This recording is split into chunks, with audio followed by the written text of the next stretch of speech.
ॐ श्री गणेशाय नमः। अथ सूर्यस्तुतिः।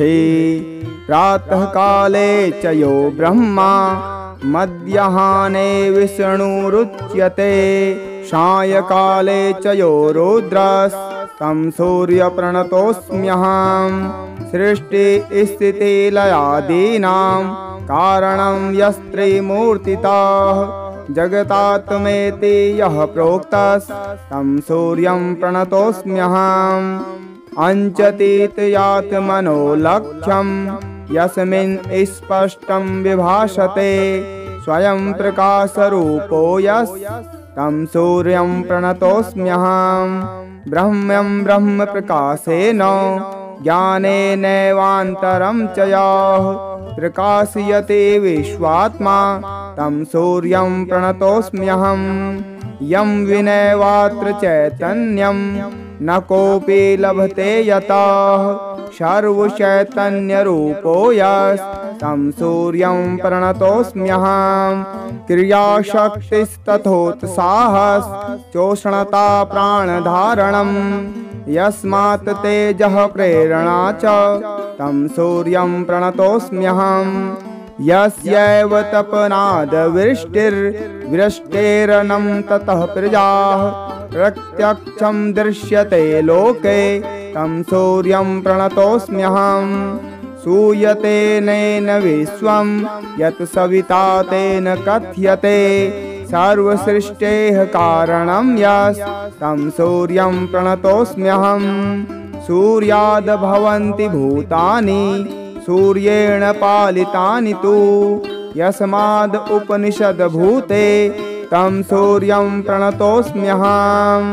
यत्प्रभासान्ति दारात्रो चन्द्रे तारागणेषु च निखिलं भाति यद्भासां तं सूर्यं प्रणतोऽस्म्यहम्।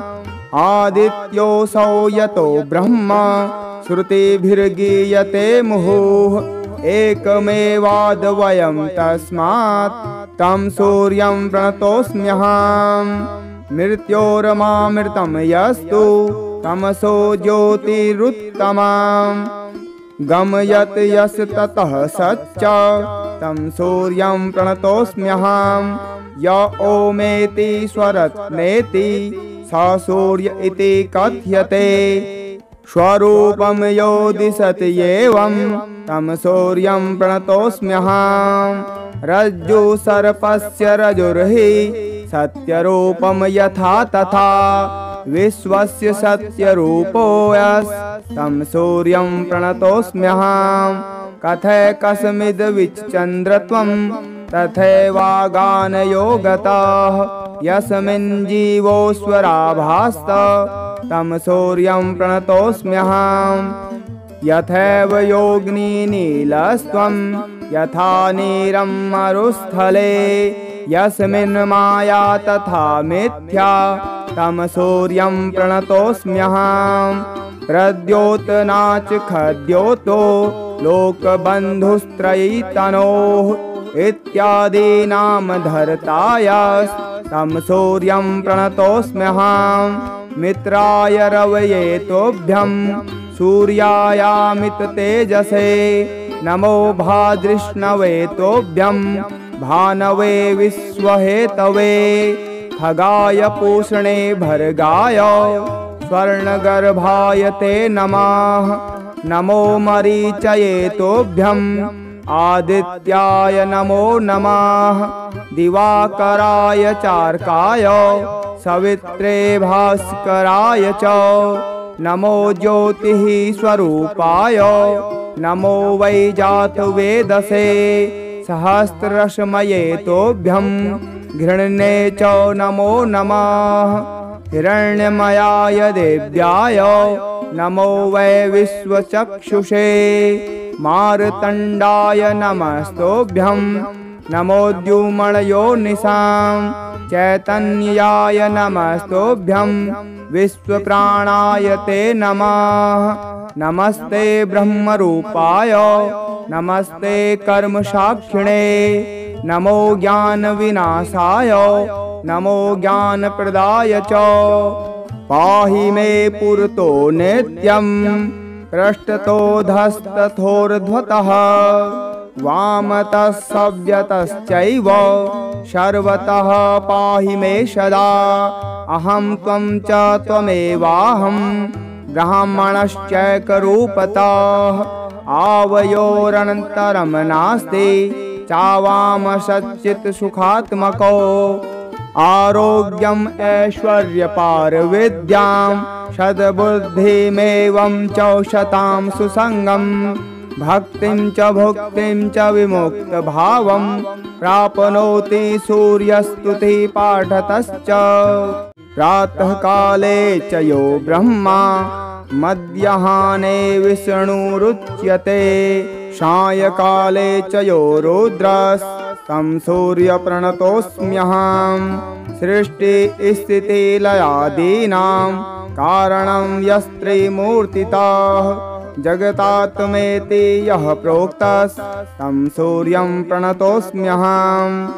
अञ्चतीत्यात्मनो लक्ष्यं यस्मिन् स्पष्टं विभासते स्वयं प्रकाशरूपो यस्तं सूर्यं प्रणतोऽस्म्यहम्।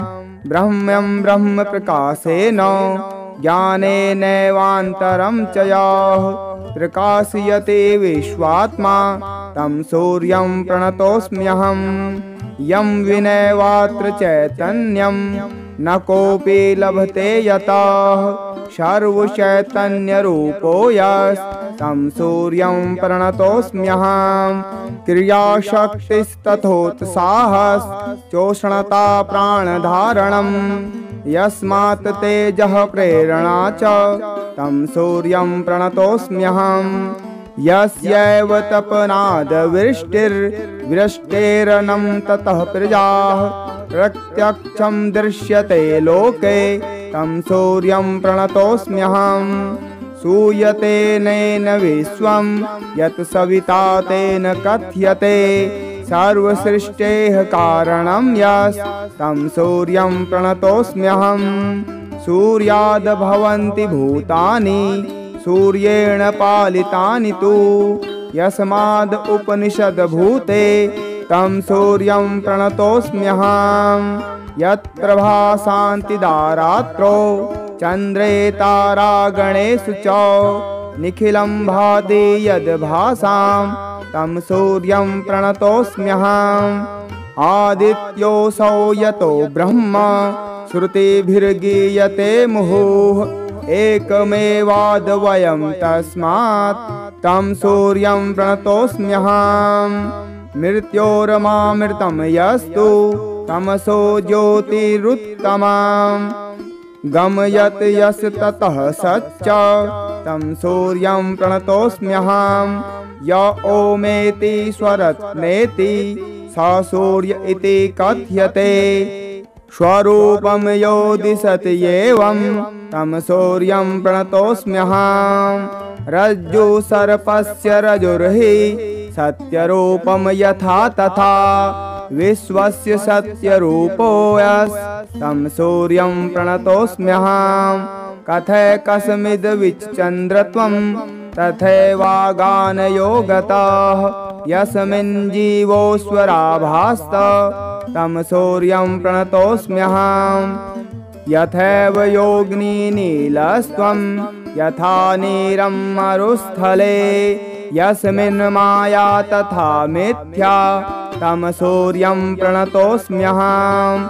प्रद्योतनाच खद्योतो लोकबन्धुस्त्रयीतनोः इत्यादीनां धर्तायस्तं सूर्यं प्रणतोऽस्म्यहम्। मित्राय रवये तोभ्यं सूर्यायामिततेजसे नमो भादृष्णवे तोभ्यं भानवे विश्वहेतवे खगाय पूषणे भर्गाय स्वर्णगर्भाय ते नमः। नमो मरीचये तोभ्यं आदित्याय नमो नमः। दिवाकराय चार्काय सवित्रे भास्कराय च नमो ज्योतिः स्वरूपाय नमो वै जातवेदसे सहस्ररश्मये तोभ्यं घृण्ये च नमो नमः हिरण्यमयाय देव्याय नमो वै विश्वचक्षुषे मार्तण्डाय नमस्तोभ्यं नमोद्युमणयो निशां चैतन्याय नमस्तोभ्यं विश्वप्राणाय ते नमः नमस्ते ब्रह्मरूपाय नमस्ते कर्मसाक्षिणे नमो ज्ञानविनाशाय नमो ज्ञानप्रदाय च पाहि मे पुरतो नित्यं पृष्ठतोऽधस्तथोर्ध्वतः वामतः सव्यतश्चैव सर्वतः पाहि मे सदा अहं त्वं च त्वमेवाहं ब्राह्मणश्चैकरूपतः आवयोरनन्तरं नास्ति चावामसच्चित्सुखात्मको आरोग्यम् ऐश्वर्यपारविद्यां सद्बुद्धिमेवं च शतां सुसङ्गं भक्तिं च भुक्तिं च विमुक्तभावं प्राप्नोति सूर्यस्तुतिपाठतश्च प्रातःकाले च यो ब्रह्मा मध्याह्ने विष्णुरुच्यते सायंकाले च यो रुद्रस्तं सूर्यप्रणतोऽस्म्यहं सृष्टिस्थितिलयादीनां कारणं यस्त्रिमूर्तितः जगतात्मेति यः प्रोक्तस्तं सूर्यं प्रणतोऽस्म्यहम् अञ्चतीत्यात्मनो लक्ष्यं यस्मिन् स्पष्टं विभासते स्वयं प्रकाशरूपो यस्तं सूर्यं प्रणतोऽस्म्यहम् ब्रह्मं ब्रह्मप्रकाशेन ज्ञानेनैवान्तरं च यः प्रकाशयते विश्वात्मा तं सूर्यं प्रणतोऽस्म्यहम् यं विनैवात्र चैतन्यं न कोऽपि लभते यतः सर्वचैतन्यरूपो यस्तं सूर्यं प्रणतोऽस्म्यहम् क्रियाशक्तिस्तथोत्साहश्चोष्णता प्राणधारणं यस्मात् तेजः प्रेरणा च तं सूर्यं प्रणतोऽस्म्यहम् यस्यैव तपनादवृष्टिर्वृष्टेरनं ततः प्रजाः प्रत्यक्षं दृश्यते लोके तं सूर्यं प्रणतोऽस्म्यहम् सूयते नेन विश्वं यत् सविता तेन कथ्यते सर्वसृष्टेः कारणं यस्तं सूर्यं प्रणतोऽस्म्यहम् सूर्याद्भवन्ति भूतानि सूर्येण पालितानि तु यस्माद् उपनिषद्भूते तं सूर्यं प्रणतोऽस्म्यहम् यत्प्रभासान्तिदारात्रो चन्द्रे तारागणेषु च निखिलं भाति यद्भासां तं सूर्यं प्रणतोऽस्म्यहम् आदित्योऽसौ यतो ब्रह्म श्रुतिभिर्गीयते मुहुः एकमेवाद्वयं तस्मात् तं सूर्यं प्रणतोऽस्म्यहम् मृत्योरमामृतं यस्तु तमसो ज्योतिरुत्तमम् गमयत् यस् ततः सच्च तं सूर्यं प्रणतोऽस्म्यहम् य ओमेति स्वरत्नेति स सूर्य इति कथ्यते स्वरूपं यो दिशति एवं तं सूर्यं प्रणतोऽस्म्यहम् रज्जु सर्पस्य रजुर्हि सत्यरूपं यथा तथा विश्वस्य सत्यरूपो यस्तं सूर्यं प्रणतोऽस्म्यहम् कथैकस्मिद्विच्चन्द्रत्वं तथैवागानयो गतः यस्मिन् जीवोऽस्वराभास्त तं सूर्यं प्रणतोऽस्म्यहम् यथैव योगिनीनीलस्त्वं यथा नीरं मरुस्थले यस्मिन् माया तथा मिथ्या तं सूर्यं प्रणतोऽस्म्यहम् प्रद्योतनाच खद्योतो लोकबन्धुस्त्रयीतनोः इत्यादीनां धर्तायस्तं सूर्यं प्रणतोऽस्म्यहम् मित्राय रवये तोभ्यं सूर्यायामित तेजसे नमो भाद्रिष्णवे तोभ्यं भानवे विश्वहेतवे खगाय पूषणे भर्गाय स्वर्णगर्भाय ते नमः नमो मरीचये तोभ्यं आदित्याय नमो नमः दिवाकराय चार्काय सवित्रे भास्कराय च नमो ज्योतिः स्वरूपाय नमो वै जातवेदसे सहस्ररश्मये तोभ्यं घृण्ये च नमो नमः हिरण्यमयाय देव्याय नमो वै विश्वचक्षुषे मार्तण्डाय नमस्तोभ्यं नमोद्युम्नयोनिसां चैतन्याय नमस्तोभ्यं विश्वप्राणाय ते नमः नमस्ते ब्रह्मरूपाय नमस्ते कर्मसाक्षिणे नमो ज्ञानविनाशाय नमो ज्ञानप्रदाय च पाहि मे पुरतो नित्यं पृष्ठतोऽधस्तथोर्ध्वतः वामतः सव्यतश्चैव सर्वतः पाहि मे सदा अहं त्वं च त्वमेवाहं ब्राह्मणश्चैकरूपतः आवयोरनन्तरं नास्ति चावामसच्चित् सुखात्मको आरोग्यम् ऐश्वर्यपारविद्यां सद्बुद्धिमेवं च शतां सुसङ्गं भक्तिं च भुक्तिं च विमुक्तभावं प्राप्नोति सूर्यस्तुतिपाठतश्च प्रातःकाले च यो ब्रह्मा मध्याह्ने विष्णुरुच्यते सायंकाले च यो रुद्रस्तं सूर्यप्रणतोऽस्म्यहं सृष्टिस्थितिलयादीनां कारणं यस्त्रिमूर्तितः जगतात्मेति यः प्रोक्तस्तं सूर्यं प्रणतोऽस्म्यहम् अञ्चतीत्यात्मनो लक्ष्यं यस्मिन् स्पष्टं विभासते स्वयं प्रकाशरूपो यस्तं सूर्यं प्रणतोऽस्म्यहम् ब्रह्मं ब्रह्मप्रकाशेन ज्ञानेनैवान्तरं च यः प्रकाशयते विश्वात्मा तं सूर्यं प्रणतोऽस्म्यहम् यं विनैवात्र चैतन्यं न कोऽपि लभते यतः सर्वचैतन्यरूपो यस्तं सूर्यं प्रणतोऽस्म्यहम् क्रियाशक्तिस्तथोत्साहश्चोष्णता प्राणधारणं यस्मात् तेजः प्रेरणा च तं सूर्यं प्रणतोऽस्म्यहम् यस्यैव तपनादवृष्टिर्वृष्टेरनं ततः प्रजाः प्रत्यक्षं दृश्यते लोके तं सूर्यं प्रणतोऽस्म्यहम् सूयते नेन विश्वं यत् सविता तेन कथ्यते सर्वसृष्टेः कारणं यस्तं सूर्यं प्रणतोऽस्म्यहम् सूर्याद् भवन्ति भूतानि सूर्येण पालितानि तु यस्माद् उपनिषद्भूते तं सूर्यं प्रणतोऽस्म्यहम्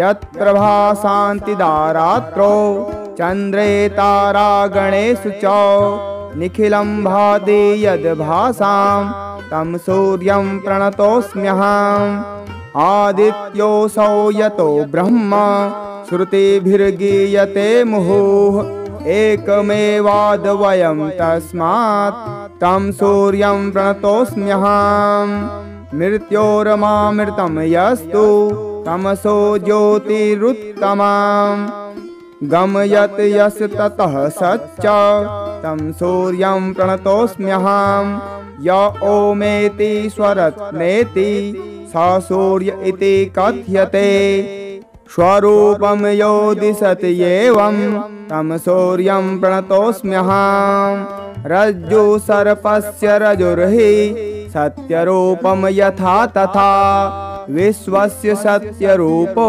यस्तं सूर्यं प्रणतोऽस्म्यहम् कथैकस्मिद् विचन्द्रत्वं तथैवागानयो गतः यस्मिन् जीवोऽस्वराभास्त तं सूर्यं प्रणतोऽस्म्यहम्। यथैव योगिनीनीलस्त्वं यथा नीरं मरुस्थले यस्मिन् माया तथा मिथ्या तं सूर्यं प्रणतोऽस्म्यहम्। प्रद्योतनाच खद्योतो लोकबन्धुस्त्रयीतनोः इत्यादीनां धर्तायस्तं सूर्यं प्रणतोऽस्म्यहम्। मित्राय रवये तोभ्यं सूर्यायामिततेजसे नमो भादृष्णवे तोभ्यं भानवे विश्वहेतवे। खगाय पूषणे भर्गाय स्वर्णगर्भाय ते नमः। नमो मरीचये तोभ्यं आदित्याय नमो नमः। दिवाकराय चार्काय सवित्रे भास्कराय च नमो ज्योतिः स्वरूपाय नमो वै जातवेदसे। सहस्ररश्मये तोभ्यं घृण्ये च नमो नमः। हिरण्यमयाय देव्याय नमो वै विश्वचक्षुषे। मार्तण्डाय नमस्तोभ्यं नमोद्युमणयो निशां। चैतन्याय नमस्तोभ्यं विश्वप्राणाय ते नमः। नमस्ते ब्रह्मरूपाय नमस्ते कर्मसाक्षिणे नमो ज्ञानविनाशाय नमो ज्ञानप्रदाय च। पाहि मे पुरतो नित्यं पृष्ठतोऽधस्तथोर्ध्वतः वामतः सव्यतश्चैव सर्वतः पाहि मे सदा। अहं त्वं च त्वमेवाहं ब्राह्मणश्चैकरूपतः आवयोरनन्तरं नास्ति चावामसच्चित्सुखात्मको। आरोग्यम् ऐश्वर्यपारविद्यां सद्बुद्धिमेवं च शतां सुसङ्गं। भक्तिं च भुक्तिं च विमुक्तभावं प्राप्नोति सूर्यस्तुतिपाठतश्च। प्रातःकाले च यो ब्रह्मा मध्याह्ने विष्णुरुच्यते सायंकाले च यो रुद्रस्तं सूर्यप्रणतोऽस्म्यहम्।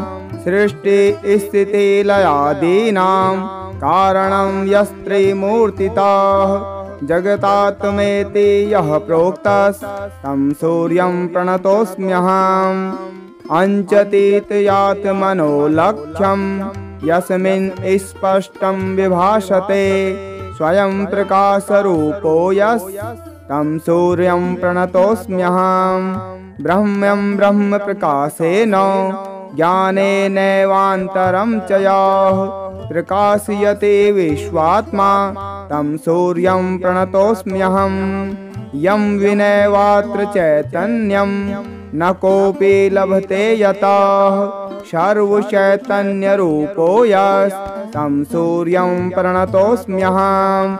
क्रियाशक्तिस्तथोत्साहश्चोष्णता प्राणधारणं यस्मात् तेजः प्रेरणा च तं सूर्यं प्रणतोऽस्म्यहम्। यस्यैव तपनादवृष्टिर्वृष्टेरनं ततः प्रजाः प्रत्यक्षं दृश्यते लोके तं सूर्यं प्रणतोऽस्म्यहम्।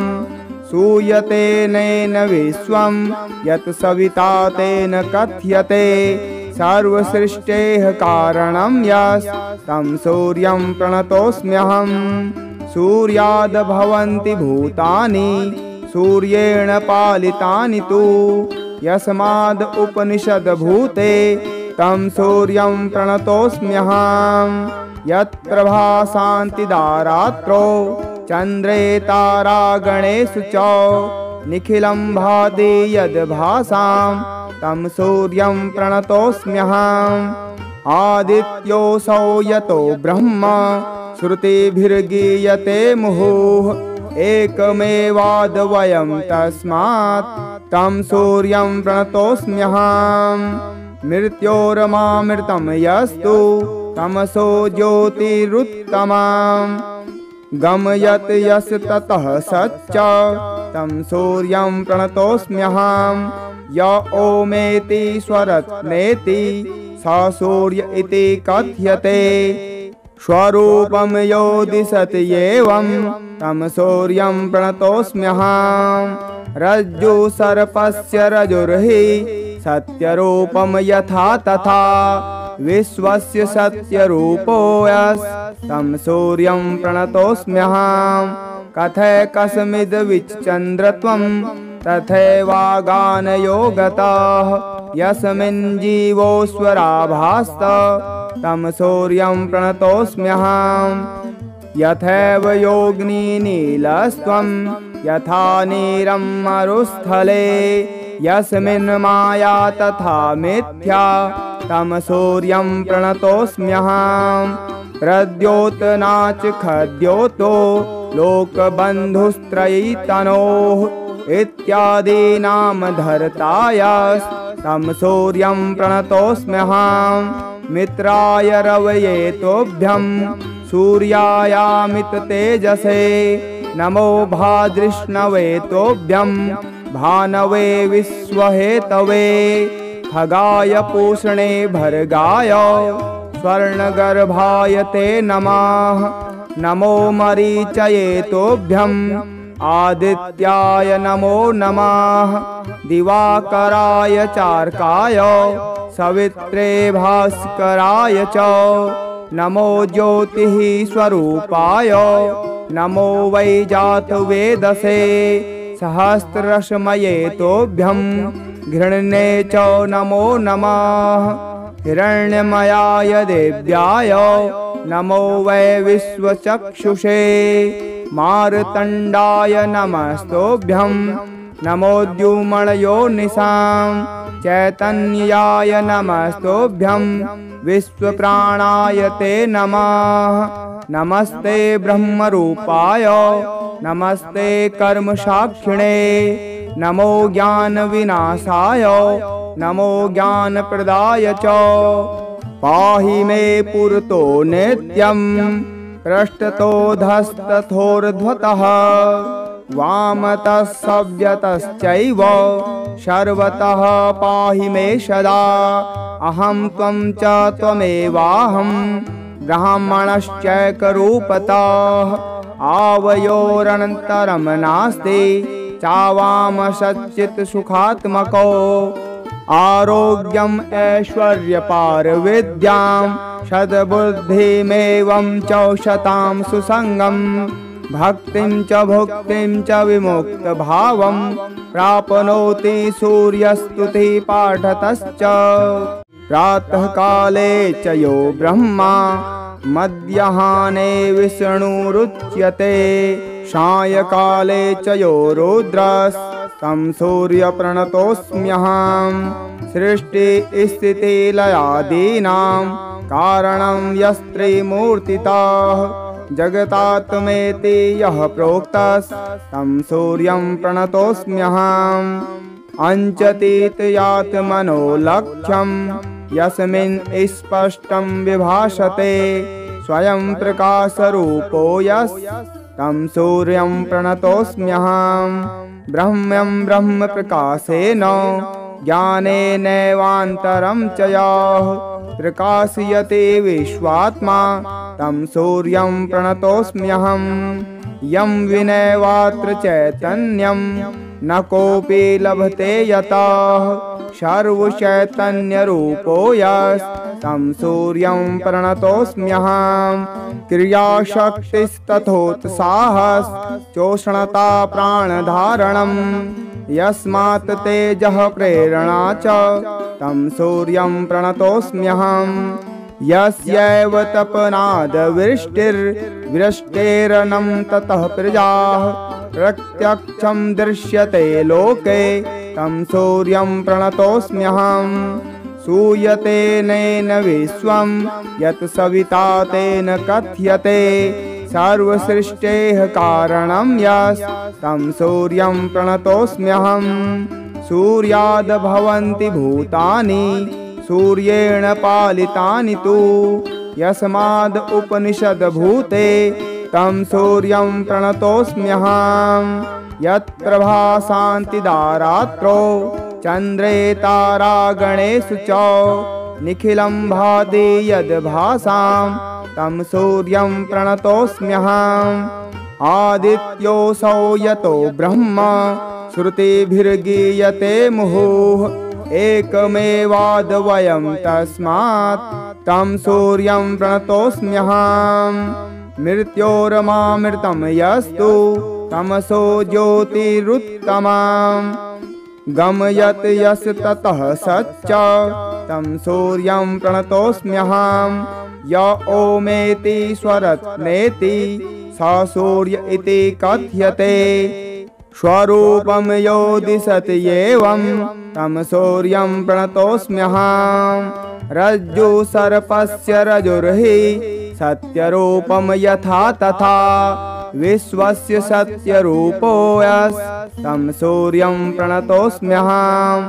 कथैकस्मिद्विच्चन्द्रत्वं तथैवागानयो गतः यस्मिन् जीवोऽस्वराभास्त तं सूर्यं प्रणतोऽस्म्यहम्।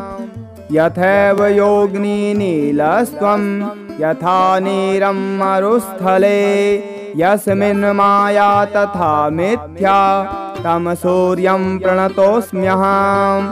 प्रद्योतनाच खद्योतो लोकबन्धुस्त्रयीतनोः इत्यादीनां धर्तायस्तं सूर्यं प्रणतोऽस्म्यहम्। मित्राय रवये तोभ्यं सूर्यायामिततेजसे नमो भादृष्णवे तोभ्यं भानवे विश्वहेतवे खगाय पूषणे भर्गाय स्वर्णगर्भाय ते नमः। नमो मरीचये तोभ्यं आदित्याय नमो नमः। दिवाकराय चार्काय सवित्रे भास्कराय च नमो ज्योतिः स्वरूपाय नमो वै जातवेदसे सहस्ररश्मये तोभ्यं घृण्ये च नमो नमः। हिरण्यमयाय देव्याय नमो वै विश्वचक्षुषे मार्तण्डाय नमस्तोभ्यं नमोद्युमणयो निशां चैतन्याय नमस्तोभ्यं विश्वप्राणाय ते नमः।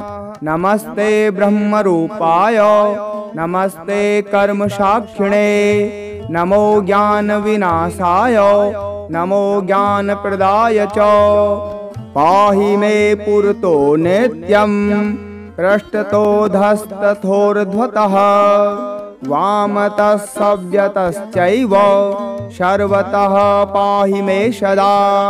अहं त्वं च त्वमेवाहं ब्राह्मणश्चैकरूपतः आवयोरनन्तरं नास्ति चावाम सच्चित् सुखात्मको।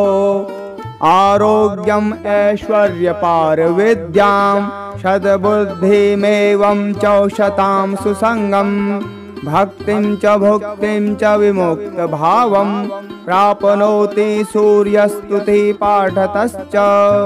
प्रातःकाले च यो ब्रह्मा मध्याह्ने विष्णुरुच्यते सायंकाले च यो रुद्रस्तं सूर्यप्रणतोऽस्म्यहम्। सृष्टिस्थितिलयादीनां कारणं यस्त्रिमूर्तितः जगतात्मेति यः प्रोक्तस्तं सूर्यं प्रणतोऽस्म्यहम्। अञ्चतीत्यात्मनो लक्ष्यं यस्मिन् स्पष्टं विभासते स्वयं प्रकाशरूपो यस्तं सूर्यं प्रणतोऽस्म्यहम्। ब्रह्मं ब्रह्मप्रकाशेन ज्ञानेनैवान्तरं च यः प्रकाशयते विश्वात्मा तं सूर्यं प्रणतोऽस्म्यहम्। यं विनैवात्र चैतन्यं न कोऽपि लभते यतः सर्वचैतन्यरूपो यस्तं सूर्यं प्रणतोऽस्म्यहम्। क्रियाशक्तिस्तथोत्साहश्चोष्णता प्राणधारणं यस्मात् तेजः प्रेरणा च तं सूर्यं प्रणतोऽस्म्यहम् यस्यैव तपनादवृष्टिर्वृष्टेरनं ततः प्रजाः प्रत्यक्षं दृश्यते लोके तं सूर्यं प्रणतोऽस्म्यहम् सूयते नेन विश्वं यत् सविता तेन कथ्यते सर्वसृष्टेः कारणं यस्तं सूर्यं प्रणतोऽस्म्यहम् सूर्याद् भवन्ति भूतानि सूर्येण पालितानि तु यस्माद् उपनिषद्भूते तं सूर्यं प्रणतोऽस्म्यहम् यत्प्रभासान्ति दारात्रो चन्द्रे तारागणेषु च निखिलं भाति यद्भासां तं सूर्यं प्रणतोऽस्म्यहम् आदित्योऽसौ यतो ब्रह्म श्रुतिभिर्गीयते मुहुः एकमेवाद्वयं तस्मात् तं सूर्यं प्रणतोऽस्म्यहम् मृत्योरमामृतं यस्तु तमसो ज्योतिरुत्तमम् गमयत् यस् ततः सच्च तं सूर्यं प्रणतोऽस्म्यहम् य ओमेति स्वरत्नेति स सूर्य इति कथ्यते स्वरूपं यो दिशति एवं तं सूर्यं प्रणतोऽस्म्यहम् रज्जु सर्पस्य रजुर्हि सत्यरूपं यथा तथा विश्वस्य सत्यरूपो तं सूर्यं प्रणतोऽस्म्यहम् कथैकस्मिद्विच्चन्द्रत्वं तथैवागानयो गतः यस्मिन् जीवोऽस्वराभास्त